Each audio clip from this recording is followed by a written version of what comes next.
Sir నేను investment property India's 40 గురించి చెప్తాను సార్. డిస్కస్ చేస్తాను దాని గురించి. Sir investment property investment property India's 40 యొక్క ముఖ్య మెయిన్ ఆబ్జెక్టివ్ ఏంటి? ఈ స్టాండర్డ్ ఏం ప్రిస్క్రైబ్ చేస్తుందంటే sir Ind AS 40 prescribes the accounting treatment for investment property.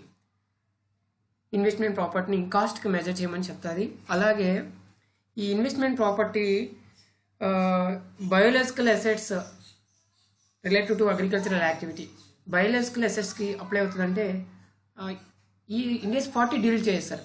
Biological assets related activity అది ఇండియాస్ 41 డీల్ చేస్తుంది. సో ఇండియాస్ 40 అనేది బయోలాజికల్ అసెట్స్. అలాగే sir mineral rights, mineral oils, natural gas related అది కూడా ఇండియాస్ 40 అనేది డీల్ చేస్తారు.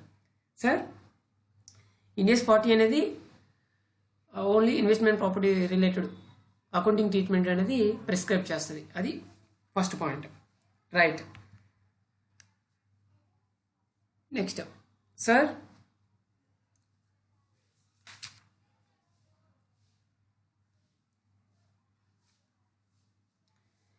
Next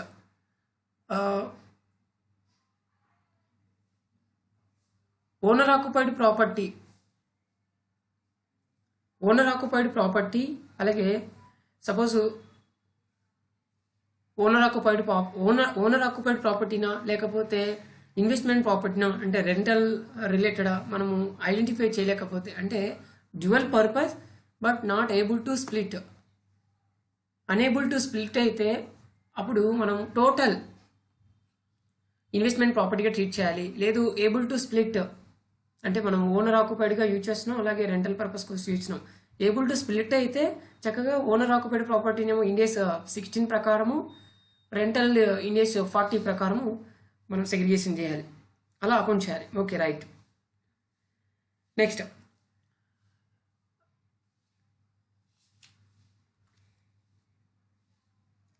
sir investment property land investment ప్రాపర్టీనా? Yes, land or building or both, land or building both. Sir plant and machinery investment ప్రాపర్టీలో cover అవుతుందంటే కాదు sir. Plant and machinery అనేది India 16 deal చేస్తుంది. ఇండియా 16 ప్లాంట్ అండ్ మిషనరీ అనేది used for production of goods or provision of services or for administration purpose. So India 16 అనేది deal చేస్తుంది. కానీ ఇక్కడ సేమ్ ఇన్వెస్ట్మెంట్ ప్రాపర్టీ అంటే land or building or both, లేదా partly building or partly land, whatever maybe, to earn rentals or capital appreciation, to earn rentals or capital appreciation. ఇది investment property related. Okay, right.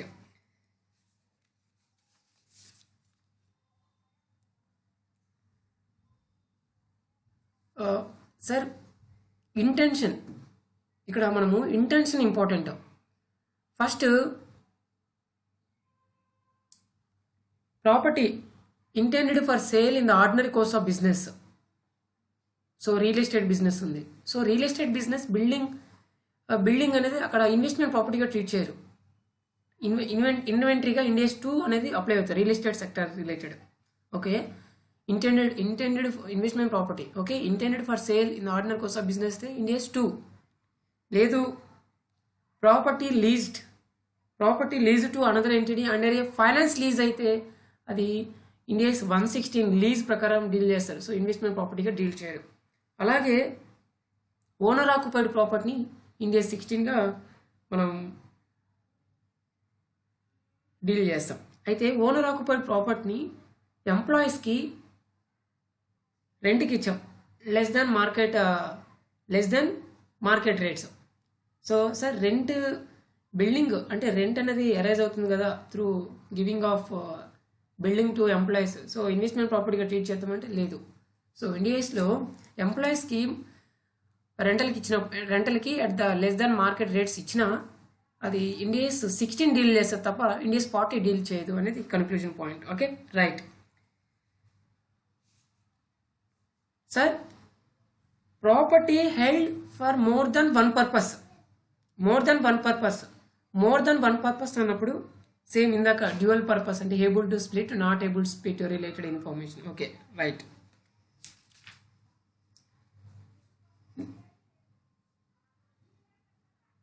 Sir property lease to other group of members. Suppose holding company సబ్సిడీకి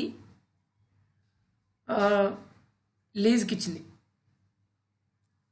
రెంటల్కి ఇచ్చింది. అంటే ఇక్కడ ఎలా treat చేయాలంటే perspective of the group, perspective of the entity. Perspective of the group point of లో investment ప్రాపర్టీగా treat చేస్తాం. Perspective of the entity point of లో owner occupied ప్రాపర్టీగా ట్రీట్ చేస్తాం, ఓనర్ ఆక్యుపైడ్గా ట్రీట్ చేస్తాం.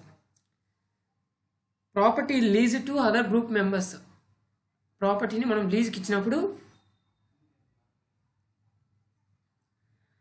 Entity perspective of the group point of లో owner investment ప్రాపర్టీగా treat చేస్తాం. Perspective of the entity point of లో ఓనర్ ఆక్యుపైడ్గా ట్రీట్ చేస్తాం. Okay right. Property lease to other group members. In some cases, an entity owns property that is leased to and occupied by its parent or another subsidiary. The property does not qualify as investment property in the consolidated financial statements because the property is owner occupied from the perspective of the group. However, from the perspective of the entity that owns the property is investment property if it meets the definition of investment property. Therefore, the lessor treats the property as investment property in its individual financial statements. Okay sir, right. ఒకసారి నేను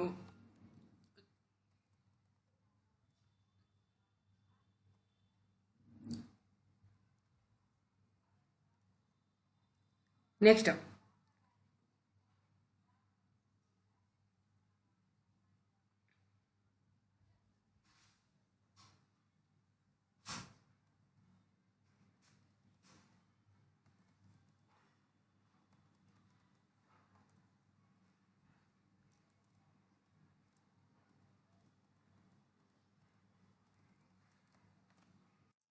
మనం కొన్ని examples ఒకసారి చూసుకుంటే మనకి investment property డెఫినేషన్కి related information అనేది clarity అనేది వస్తుంది sir. Sir owned by a company and leased out under an operating lease. Sir ఎప్పుడైనా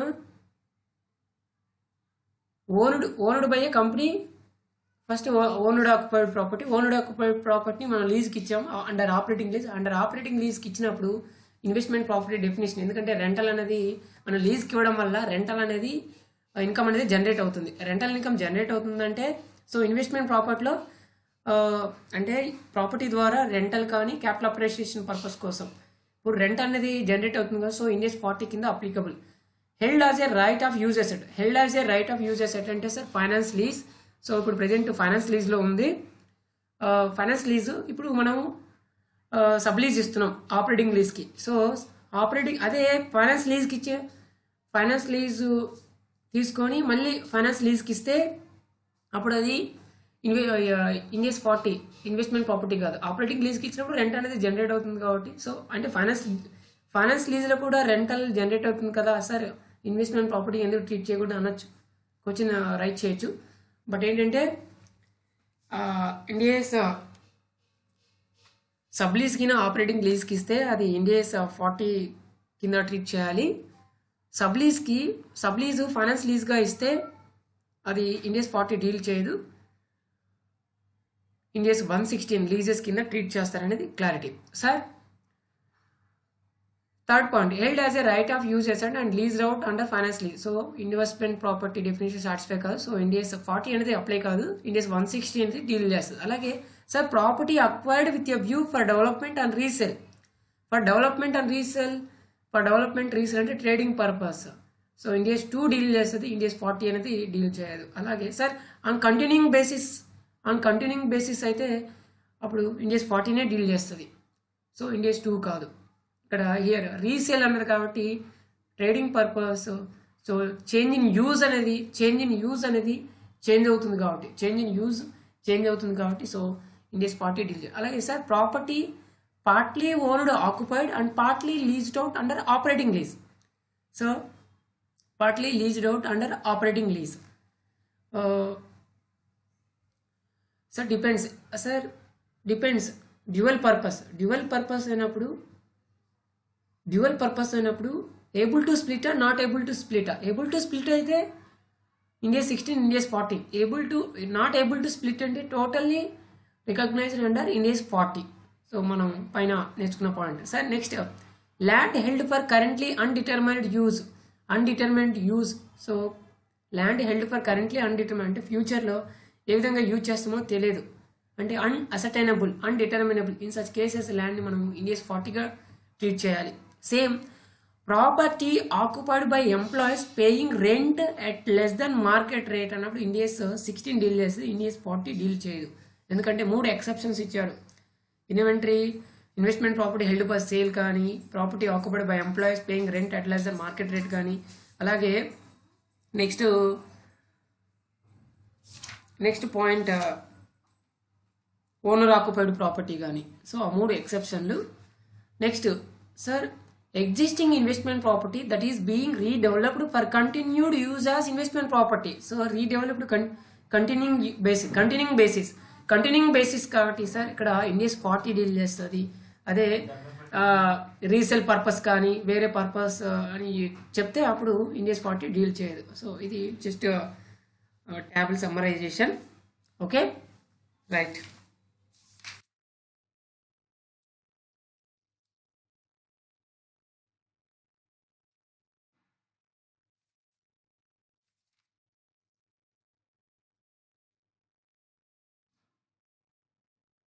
నెక్స్ట్ సార్, జనరల్ ప్రిన్సిపల్ ఏంటంటే ఫస్ట్ మనం ఎక్స్పెండిచర్ని క్యాల్కులేట్ చేయాలి. ఎక్స్పెండిచర్ని క్యాల్కులేట్ చేయాలంటే డైరెక్ట్లీ అట్రిబ్యూటబుల్ ఎక్స్పెండిచర్ని మనం క్యాల్కులేట్ చేస్తాం, యాడ్ చేస్తాం ఎసెట్కి at the current bringing of such asset. అయితే సబ్సిక్వెంట్లీ రిపేర్స్ కానీ, రీప్లేస్మెంట్ కానీ, సర్వీస్ కానీ చేస్తే క్యాల్కులేషన్ నేచర్ ఉంటే క్యాల్కులేషన్ చేస్తాం, లేకపోతే చేయము అనేది పాయింట్. నెక్స్ట్ ఇంకొక పాయింట్ సార్, ఇన్వెస్ట్మెంట్ ప్రాపర్టీని ఇన్వెస్ట్మెంట్ ప్రాపర్టీని should be measured at cost only. But for disclosure purpose investment ప్రాపర్టీని ఫెయిర్ వాల్యూ కూడా వాల్యూ చేస్తాం. కానీ ఇన్వెస్ట్మెంట్ ప్రాపర్టీని కాస్ట్ మాత్రమే మెజర్ చేస్తాం, ఫెయిర్ వాల్యూకి మెజర్ చేయం. కానీ డిస్క్లోజర్ పర్పస్ కోసం మాత్రం fair value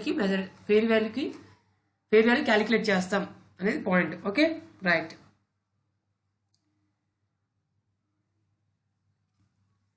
sir,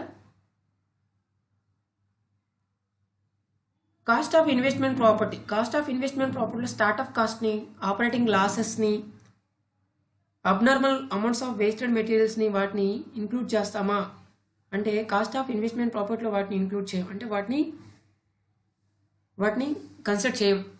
cost of investment property start of cost కానీ, ఆపరేటింగ్ లాసెస్ కానీ, అబ్నార్మల్ వేస్ట్ ఆఫ్ మెటీరియల్స్ కానీ, లేబర్ కానీ, అదర్ రిసోర్సెస్ కానీ incurred for constructing or developing that property.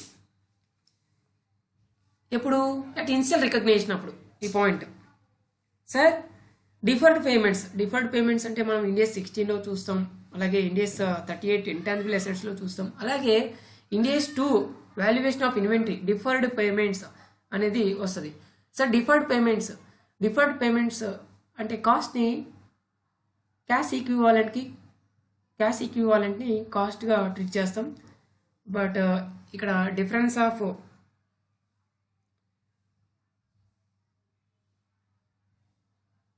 ఇక్కడ ఇంట్రెస్ట్ ఎక్స్పెన్స్ అంటే ఓవర్ ద పీరియడ్ మనము amount అనేది instalments రూపంలో పే చేస్తాం. సో ఇంట్రెస్ట్ అనేది క్యారియర్ అవుతుంది. ఈ ఇంట్రెస్ట్ అమౌంట్ని ఎలా రికగ్నైజ్ చేస్తామంటే ఓవర్ ద పీరియడ్ ఇంట్రెస్ట్ అమౌంట్ని ఎక్స్పెండిచర్గా ట్రీట్ చేస్తాం. అంటే డిఫర్డ్ పేమెంట్స్ ఇన్వెస్ట్మెంట్ ప్రాపర్టీస్ సంబంధించి ఇంట్రెస్ట్గా చూపిస్తాం. Okay, right. Next sir, investment ప్రాపర్టీని మనము త్రూ ఎక్స్చేంజ్ ద్వారా రిసీవ్ చేసుకున్నప్పుడు వాల్యూ ఏ విధంగా చేస్తామంటే ఇన్వెస్ట్మెంట్ ప్రాపర్టీని త్రూ ఎక్స్చేంజ్ ద్వారా మనం రిసీవ్ చేసుకుంటే మనం అంటే మనం అసెట్ ఏ అసెట్ అయితే గివెన్ ఇస్తున్నామో అంటే fair value of asset given ఎప్పుడు fair value of asset received reliably not measurable అయినప్పుడు ఫెయిర్ వాల్యూ ఆఫ్ అసెట్ గివెన్ని మనం మెజర్ చేస్తాం ఇన్వెస్ట్మెంట్ ప్రాపర్టీ వాల్యూ అనేది.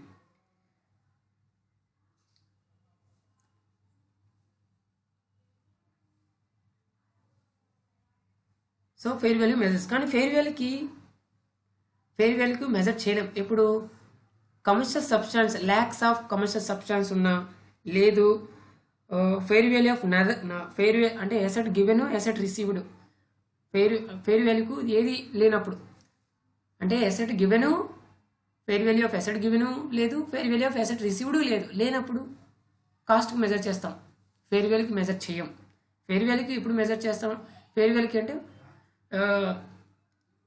Investment property acquired through exchange అయితే ఫెయిర్ వాల్యూకి మెజర్ చేయమని స్టాండర్డ్ చెప్తుంది. అయితే ఫెయిర్ వాల్యూకి ఎప్పుడు మెజర్ చేయమంటే ల్యాక్స్ ఇన్ కమర్షియల్ సబ్స్టాన్స్ లేదా fair value of asset given లేదా fair value of asset received లేనప్పుడు కాస్ట్ అనేది ట్రీట్ చేస్తాం. Next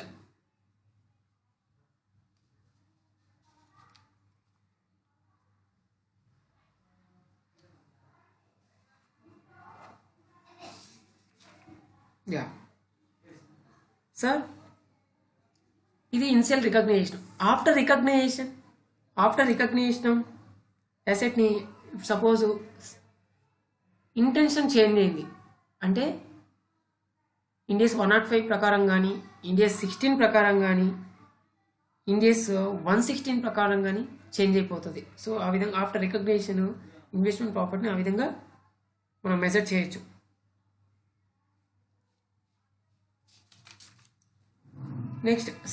next point sir investment property in the course of construction. Sir కన్స్ట్రక్షన్లో ఇన్వెస్ట్మెంట్ ప్రాపర్టీని ఏ విధంగా వాల్యూ చేయాలి? మీరు at the time of construction అప్పుడు ఫెయిర్ వాల్యూ అవైలబుల్ ఉంది రిలయబుల్లీ మెజరబుల్ అన్నప్పుడు ఫెయిర్ వాల్యూ రికగ్నైజ్ చేయండి. లేదు ఫెయిర్ వాల్యూకి కంప్లీషన్ అయిన తర్వాత చేయండి అంటే విచ్ ఎవర్ ఈజ్ ఎర్లియర్. సరే కన్స్ట్రక్షన్ అప్పుడు ఫెయిర్ వాల్యూ అవైలబుల్ ఉంది రిలయబుల్లీ మెజరబుల్ కానీ కంప్లీషన్ తర్వాత కన్క్లూడ్ కావద్దు ఫెయిర్ వాల్యూ మళ్ళీ ఫెయిర్ వాల్యూకి మెజర్ చేయాలనేది పాయింట్. అది investment property in the course of construction అప్పుడు point right. Sir next point sir transfer. ఇప్పుడు investment property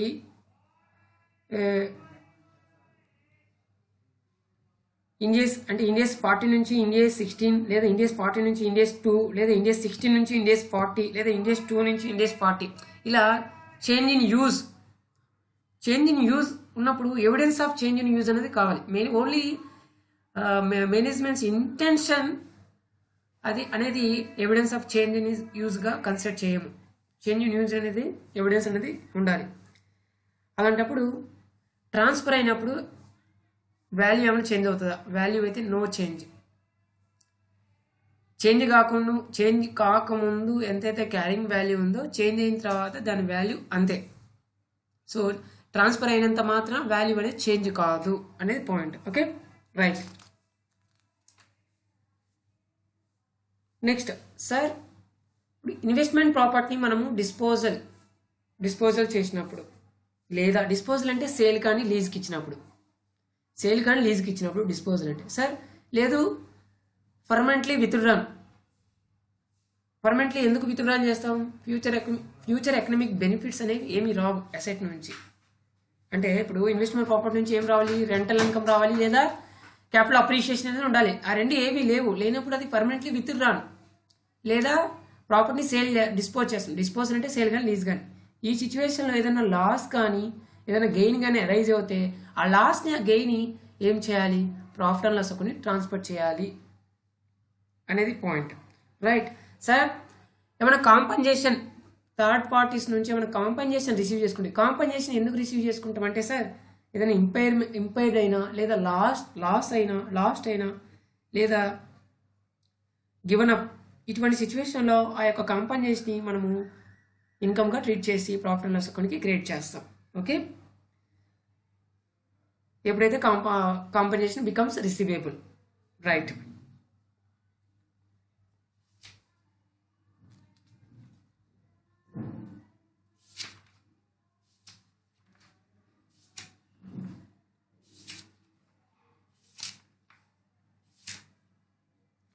sir next ancillary services.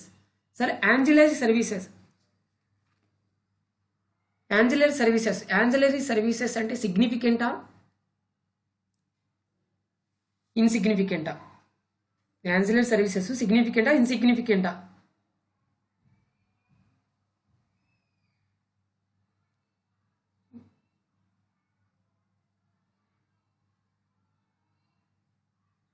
Ancillary services significant insignificant? Insignificant అయితే investment ప్రాపర్టీగా treat చేస్తాం, significant అయితే owner occupied ప్రాపర్టీగా treat చేస్తాం. అదేది clarity. Sir in some ancillary services, in some cases an entity provides ancillary services to the occupants of a property it holds. An entity treats such a property as investment property if the services are insignificant to the arrangement as a whole. An example is when the owner of an office building provides security and maintenance services to the leases who occupy the building. In other cases, the services provided are insignificant. అప్పుడు owner occupied property. Sir for example, if an entity owns and manages a hotel, ఒక hotel ఒక entity manage చేస్తుంది అనుకుంటే, services provided to guest are significant to the arrangement as a whole are significant. Therefore an owner managed hotel is a owner occupied property rather than investment property. ఇది example దానికి sir ancillary services related. Okay, next same ancillary services సంబంధించి చిన్న clarification. Sir it may be difficult to determine whether ancillary services are so significant that a property does not qualify as an investment property. For example, the owner of a hotel sometimes transfers some responsibilities to third parties under a management contract. Do ancillary services insignificant ఉంటే అది investment ప్రాపర్టీగా treat చేయండి, లేదంటే owner occupied ప్రాపర్టీగా అని చెప్పారు. కానీ ancillary services owner provide చేయకుండా వేరే అవుట్సోర్సింగ్కి ఇస్తే అప్పుడు ఎలా ట్రీట్ చేయాలనేది question. Sir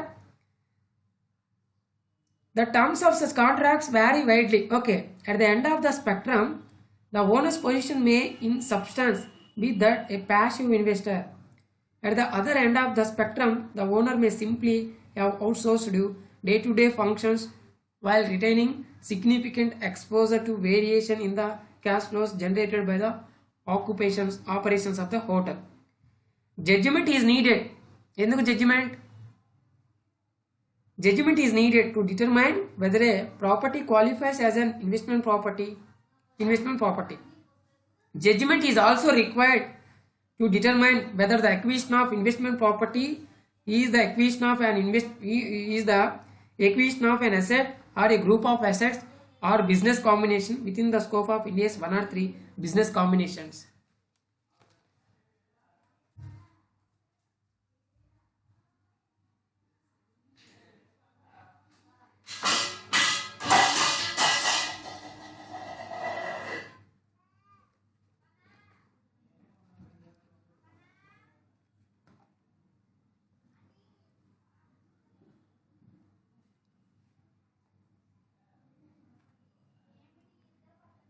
Okay, right, sir.